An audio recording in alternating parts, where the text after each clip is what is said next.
اعبدوا الله ولا تشركوا به شيئا. Et maintenant, on va prouver que cette catégorie d'unicité, c'est-à-dire l'unicité de la divinité, elle a fait l'objet de la prédication des envoyés. Les envoyés qui ont été envoyés par Allah Azza wa Jal, du premier au dernier.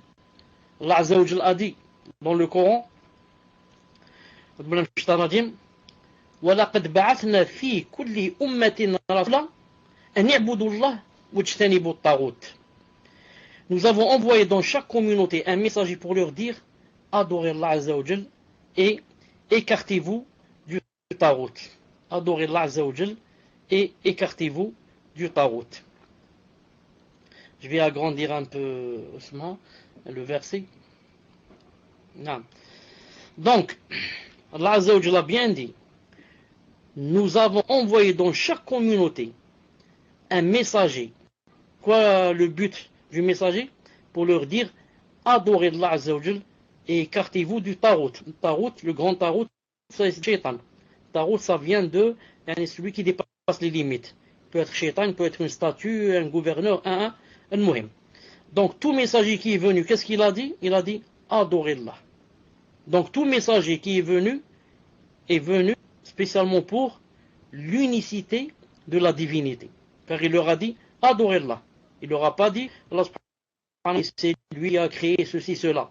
Non, il les a poussés, exhortés à faire l'unicité de la divinité. Bi'idhnillahi ta'ala. Allah Azza wa Jalla a dit également وَمَا أَرْسَلْنَا مِنْ قَبْلِكَ رَسُولٍ إِلَّا نُوحِي إِلَيْهِ أَنَّهُ لَا إِلَهَ إِلَّا أَنَا فَاعْبُدُونِ. Al-Anbiya 25. Le premier verset que j'avais cité tout à l'heure, j'ai oublié de dire, c'était Nahl 36. Maintenant, Al-Anbiya 25.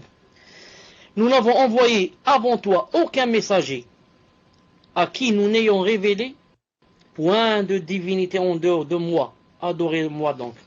Subhanallah al-Adim, ce verset est encore beaucoup plus clair. Ce verset montre que il n'y a aucun envoyé qui a été envoyé avant toi, ya Muhammad, alayhi salatu salam, sans que nous lui ayons révélé quoi? Attention, point de divinité en dehors de moi. Dis à ton peuple, point de divinité en dehors de moi. Adorez-moi donc. Donc, pour prouver que les messagers ont été envoyés pour faire tarkiz sur l'unicité de la divinité. Chaque messager, dit Cheikh Fawzan Hafidhullah, commence la prédication à son peuple en leur enjoignant de croire en l'unicité de la divinité, comme dire Nuh, Hud, Salih et Shu'aib alayhim salatu salam. On va donner quelques exemples. Regardez ce verset qui va venir.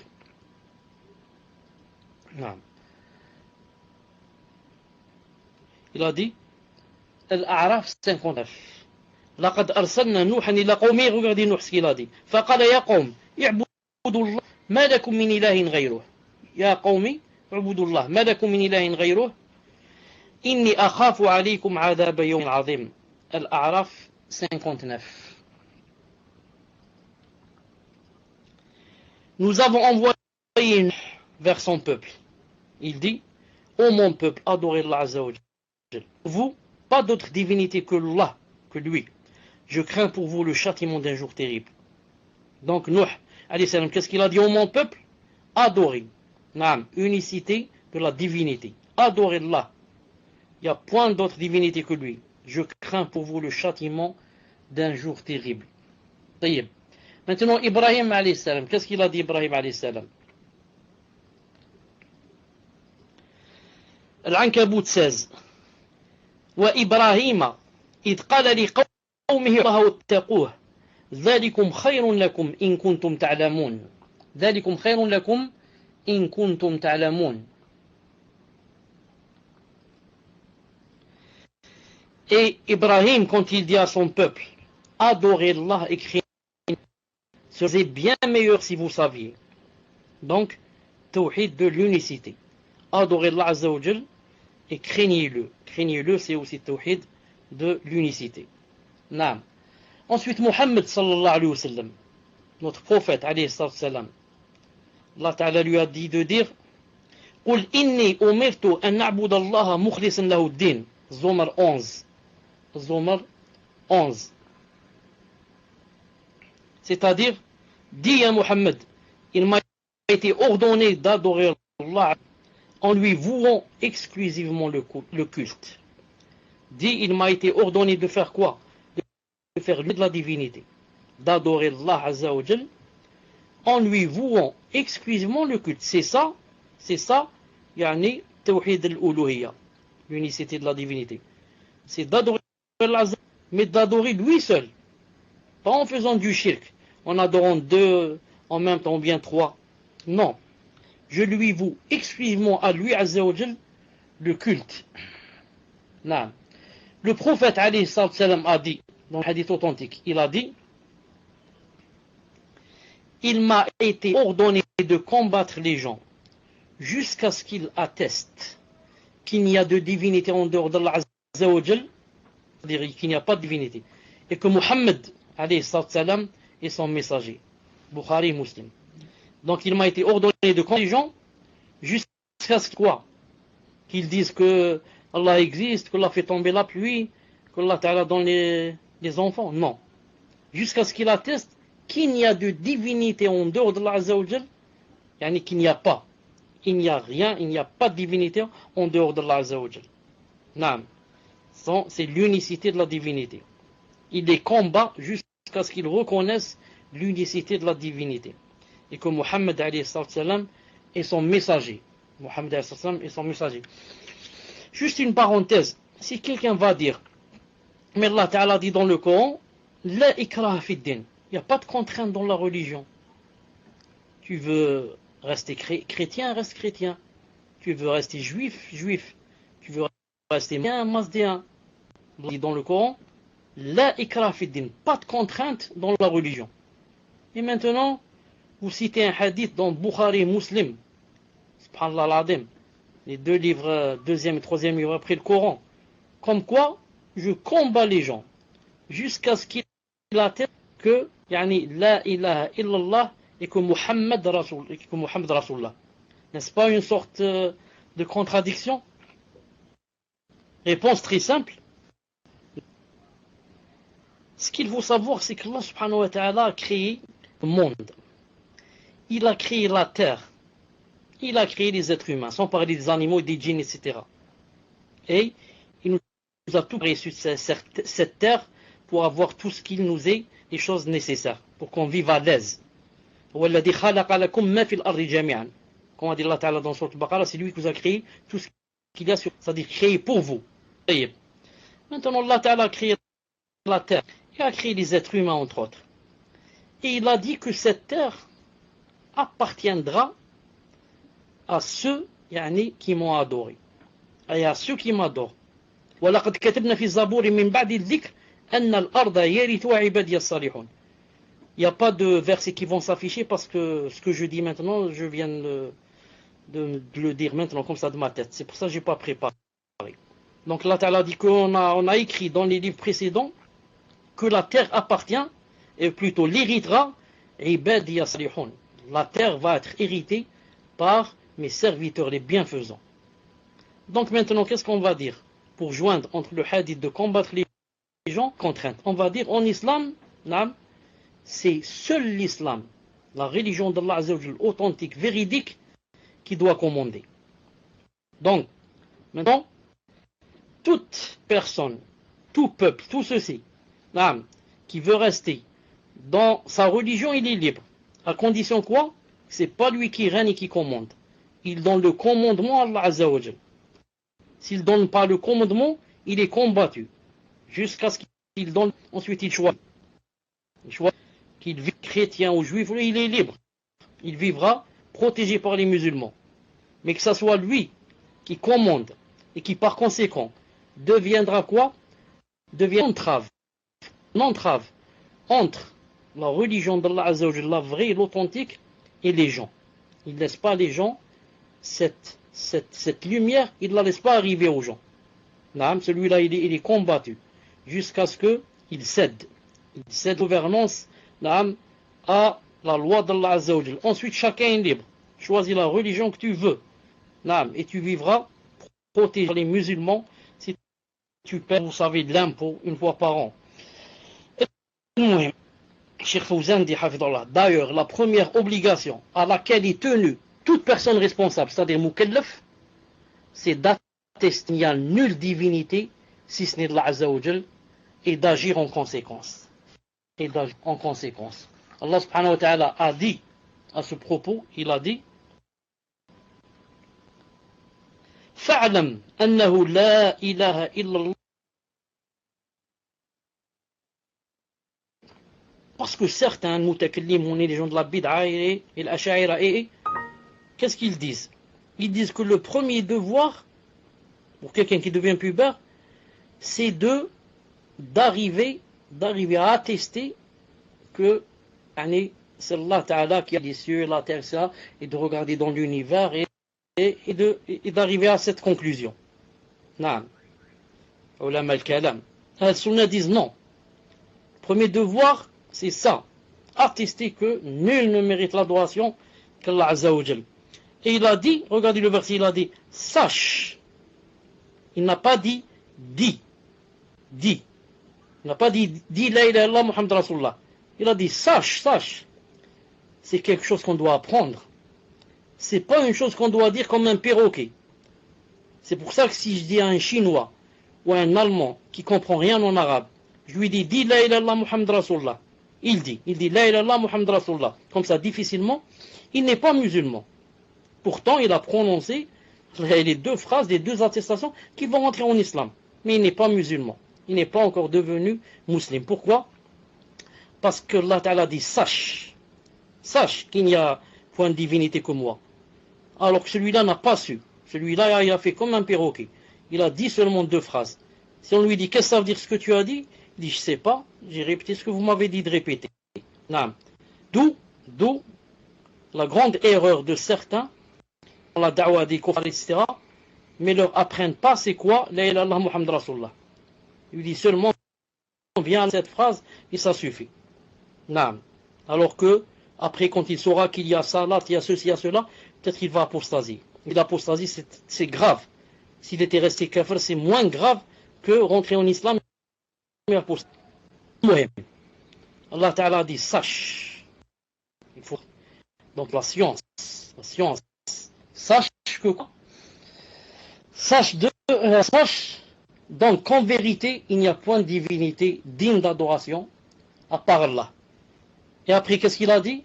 Et implore le pardon pour ton péché et le péché des croyants, des croyantes. Regardez, donc sache, et ensuite quoi? Implore le pardon. Donc, on doit avoir d'abord on se faire les œuvres. On ne commence pas par demander à Allah Ta'ala de pardonner alors qu'on n'a pas la science. Il dit commence. Sache que Allah subhanahu wa ta'ala, c'est lui seul qui mérite la droite. Ensuite, on passe à quoi? On passe aux actes. On demande le pardon pour les autres. Cheikh Hafidallah dit, la première chose qui est exigée de quiconque désire entrer dans l'islam, des deux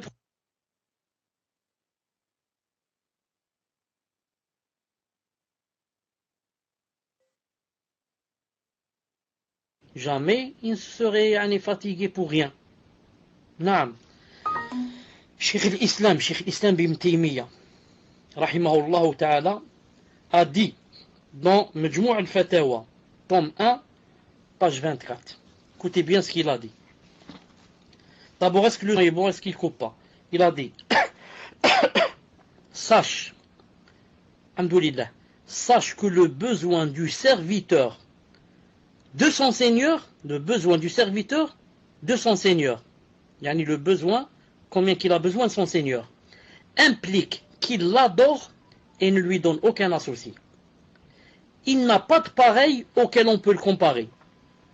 Cependant, ce besoin, c'est-à-dire le besoin du serviteur d'Allah Azza wa Jal, ressemble sous certains aspects au besoin qu'a le corps de nourriture et de boisson, même s'il y a entre les deux états de nombreuses différences. Le besoin d'adorer Allah subhanahu wa ta'ala ressemble en quelque sorte le besoin de manger et de boire. Est-ce que quelqu'un peut s'en passer? Quelqu'un peut dire je peux rester comme ça, sans boire, sans manger des jours et des jours? Non, c'est pas possible. Il finira par mourir. Mieux, Ibn al-Qayyim, voilà, vital. Mieux, Ibn al-Qayyim, dans un de ses livres, il dit que le besoin du serviteur par Allah Azza wa Jal dépasse, il dit comme ça. Je crois que c'est dans Shifa al-Adil, ou bien Miftah Dar Saada, j'ai oublié. Il dit que, quand il dit, le besoin du croyant par rapport, c'est-à-dire de Seigneur, il dit dépasse le besoin du croyant, de la boisson et du manger. Continue, dit, le serviteur n'est en réalité que par son cœur et son âme, et celle-ci n'a de valeur que par son Dieu. Allah Azza wa Jal, en dehors de lui, de qui il n'y a pas de divinité. Elle ne trouve, c'est-à-dire l'âme, elle ne trouve l'apaisement dans ce bas monde que par le rappel d'Allah Azza wa Jal. Et même si le serviteur trouve du plaisir et de la joie en autre qu'Allah Azza wa Jal, cela ne dure pas. Cela ne dure pas. Cela varie d'un genre à un autre et d'une personne à une autre. Quant à son Dieu Azza wa Jal, le serviteur en a besoin constant, en toute situation, où qu'il soit, Azza wa Jal, il est avec lui. Naam. Donc c'est pour prouver que une personne en fait ne peut vivre sans adorer. Ne peut vivre, surtout ne peut vivre sans adorer le vrai Dieu. Allah subhanahu wa ta'ala. Quand il a dit ici, le cheikh il a dit, Cheikh Taymiyyah rahimahullah, il a dit, l'âme ne trouve l'apaisement dans ce bas monde que par le rappel d'Allah Azza wa Jal. Et même si le serviteur trouve du plaisir et de la joie en autre, cela ne dure pas. Je dis, on a posé une question à Cheikh al-Islam une fois dans Majmou' al-Fatawa, on lui a dit, est-ce que la personne qui adore une statue, etc., elle trouve... Afwan, c'est pas Cheikh al-Islam Taymiyyah, Cheikh al-Islam Ibn al-Qayyim. On lui a dit, est-ce qu'elle trouve un plaisir quand elle adore une statue, etc. Il a dit, c'est normal. Sinon, pourquoi alors elle serait fatiguée, elle fait tout ça? Non, elle trouve un certain plaisir dans son cœur. Mais ici, le cheikh dit, ce plaisir ne dure pas. Une fois j'ai vu comme ça dans un document, je ne sais pas si je vous l'ai raconté ou pas, une chose qui m'a vraiment étonné. Des gens, subhanallah al-azim, du genre du Tibet, le Tibet, ou là, comment ça s'appelle là, du côté de l'Inde. Ceux qui ont les yeux tirés comme ça, les Tibétains. Subhanallah al-azim, combien qu'ils font? Ils font 2000 km pour aller faire ce qu'ils appellent eux leur hajj, comme ça ils s'appellent. Ils vont rencontrer leur Dieu là-bas qui se trouve tout à fait au sommet d'une montagne. Combien ils nous ont montré 3 personnes du départ de leur maison jusqu'à l'arrivée. Ils ont été suivis par une caméra. 2000 km, ils doivent les faire comment? À pied. Et comment encore à pied? En marchant? Non. En rampant. C'est-à-dire, ils marchent 1, 2, 3 pas, ensuite ils rampent, ils se jettent comme ça. Bien sûr, ils ont mis tous une sorte de peau, comme ça, sur leur poitrine, pour ne pas blesser. Et ensuite, ils se relèvent. Ils marchent 1, 2, 3 pas, et ils se jettent sur le ventre. Ils ont fait ça, 2000 km, ils l'ont fait comme ça. Subhanallah al-azim. Subhanallah al-azim. Incroyable. Incroyable, mais vrai. Et parmi ces 3 ou 4 personnes, il y avait miskin, un négaré, miskin, un vieux de 70 ans, je ne sais pas combien, il est malade. Mais il fait comme ça, subhanallah al-azim. Alors que nous, rahma, adik ni'ma, tu es chez toi, subhanallah al-azim, dans ta maison, avec tes enfants, avec un verre de thé. Je suis assis, masha'Allah, en disant subhanallah, alhamdulillah, la ilaha illallah, et voilà, j'ai fait l'adoration. Allah Azza wa Jal est très proche de moi. Subhanallah al-azim. Alors que regardez comment le shaitan, subhanallah al-azim, le shaitan, comment qu'il les égare, comment yani, il les fait, comment dirais-je, يعذبهم, il les châtie, comment Allah subhanahu wa ta'ala les châtie dans cette dunya avant l'au-delà, avant l'au-delà. Je reviens jeudi. D'abord, alhamdulillah alladhi hadana li hada wa ma kunna linahtadiya lawla an hadana Allah. Si quelqu'un dit, comment se fait-il quand même qu'il ressente le plaisir, etc. Là, je l'ai expliqué, j'ai dit que c'est normal qu'il ressente le plaisir, sinon il ne va pas faire tout ça pour rien. Mais Ibn al-Qayyim rahimahullah a bien montré, il a donné un exemple, mashallah, qui m'a plu beaucoup. Il a dit le plaisir que ressent le kafir quand il adore sa statue, ou bien quand il fait des choses à cause d'elle, il se torture à cause d'elle, etc. Il a dit le plaisir qu'il ressent, on peut le comparer au plaisir que ressent une personne qui a la gale lorsqu'elle va se... Comment on dit le verbe en arabe yikhbash? Comment on dit yikhbash? Il va se frotter avec ses ongles. Vous savez, celui qui a la gale. Se gratter, barakallahu fi, gratter. Jazakallahu khair. Donc, celui qui a la gale, il a beaucoup de démangeaisons, beaucoup fortes. Qu'est-ce qu'il doit faire? Il doit se gratter. Quand il se gratte, il trouve un plaisir ou il ne trouve pas? Un plaisir, un grand plaisir. Mais quel plaisir? Est-ce que ça c'est un plaisir? Le plaisir où tu dois te gratter avec tes ongles jusqu'à te faire couler le sang. Et si tu coules le sang, tu es heureux, tu es content. Pourquoi? Car tu as arrêté les démangeaisons. Voilà, il a dit à peu près, c'est ça le plaisir que ressent le kafir. Est-ce qu'on appelle ça un plaisir? C'est pas un plaisir. C'est pas un plaisir ça. C'est pas ça le vrai plaisir. Le vrai plaisir se trouve dans le cœur. Quand Allah Azza wa Jal fait descendre dans ton cœur sakina. La quiétude, la sérénité, l'apaisement. Tu te sens le plus riche alors que tu n'as rien. Tu te sens le plus heureux alors que tu ne possèdes rien. Subhanallah al-Azim. Tu te sens comme un ange, masha'Allah. Comme un ange tu te sens. Alors que, enfin, tu ne vaux rien dans la société pour certains gens. Et tu n'as rien si on te compare avec les riches, etc. Tu n'as rien. Et pourtant, eux, les richards et les milliardaires, et ceux qui possèdent tout, tu vas leur parler et te disent on est très malheureux. Comment se fait-il toi que tu sois heureux? Tu n'as rien. Tu n'as rien, juste le porter sur toi, et des mules dans tes pieds.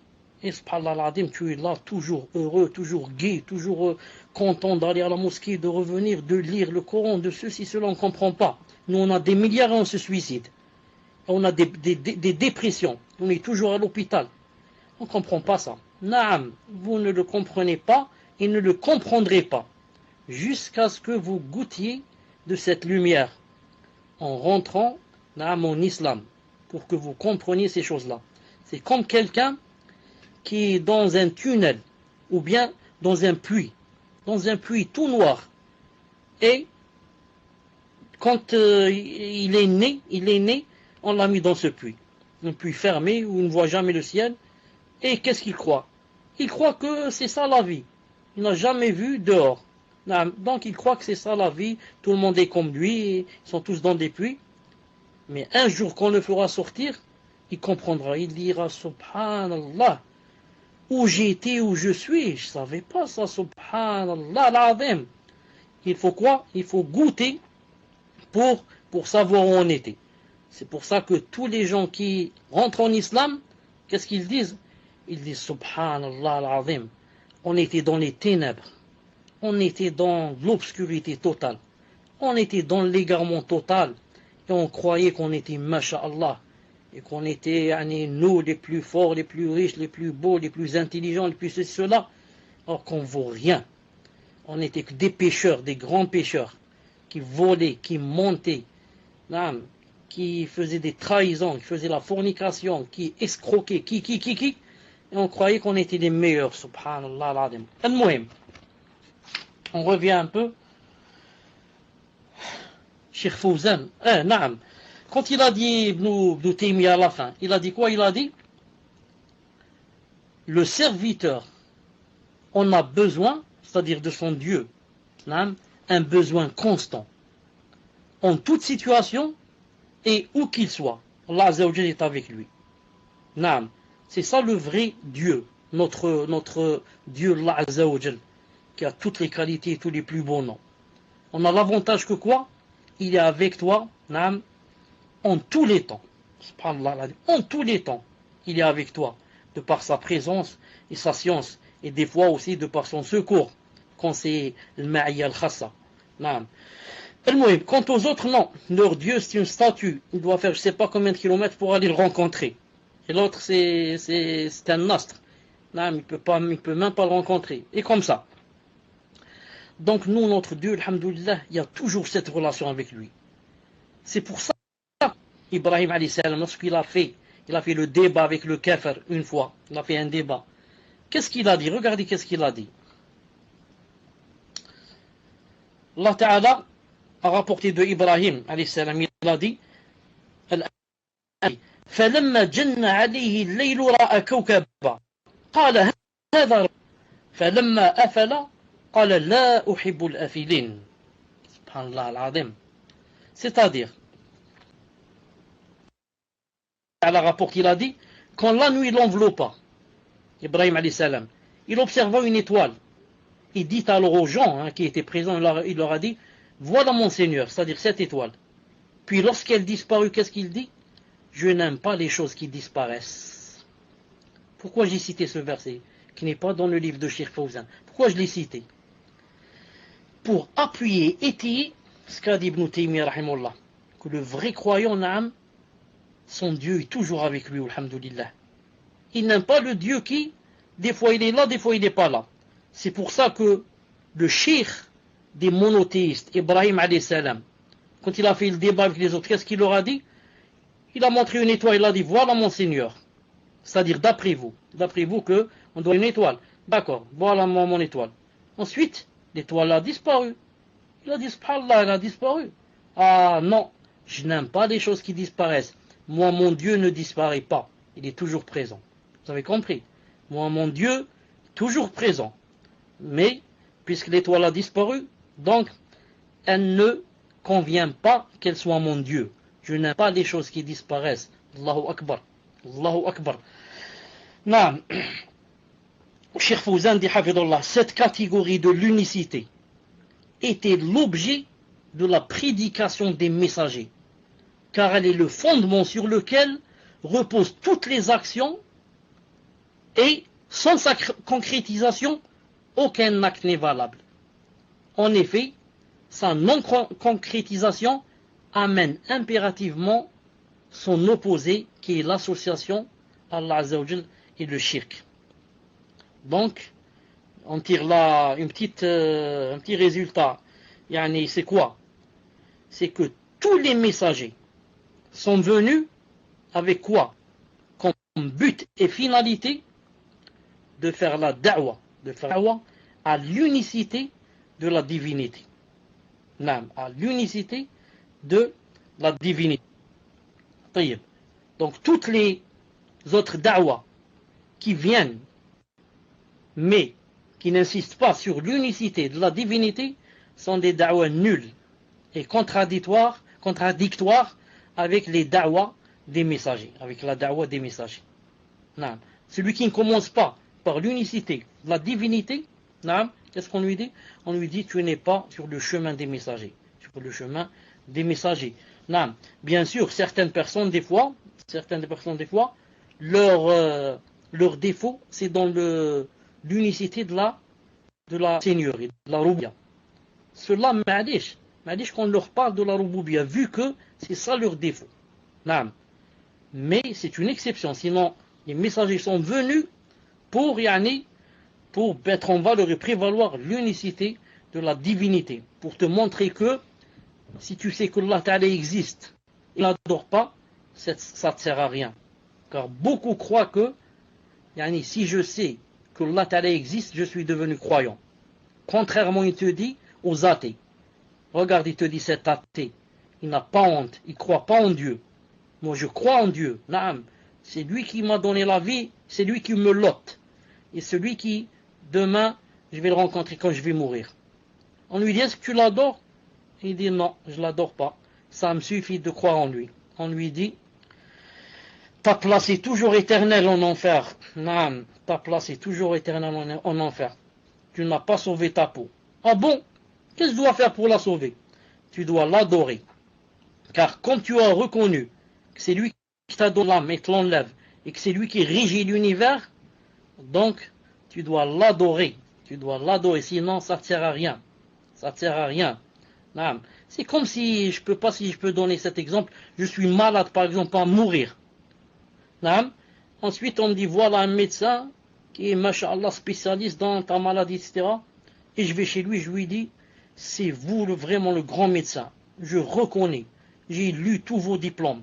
Les gens ne parlent que de vous, de votre spécialité, de votre expérience, vous êtes, masha'Allah, vous avez fait des opérations qui sont réussies, et ceci, cela.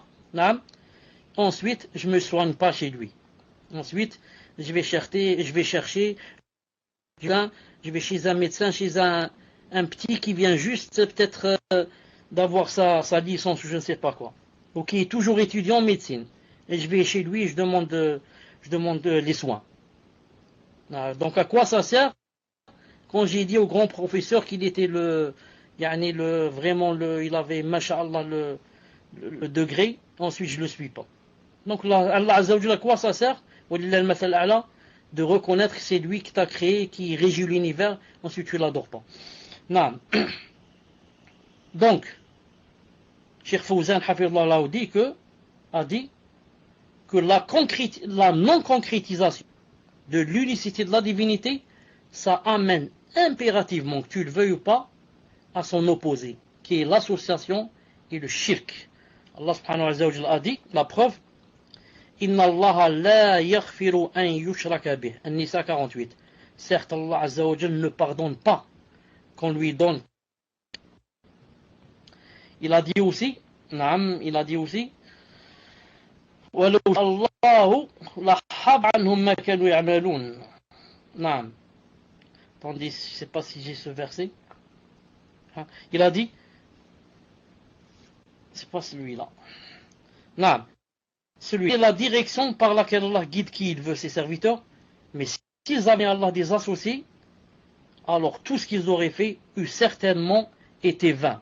Alors tout ce qu'ils auraient fait eût certainement été vain. C'est-à-dire, en arabe, ذلك هدى به من يشاء من عباده ولو أشركوا لحبط عنهم ما كانوا يعملون.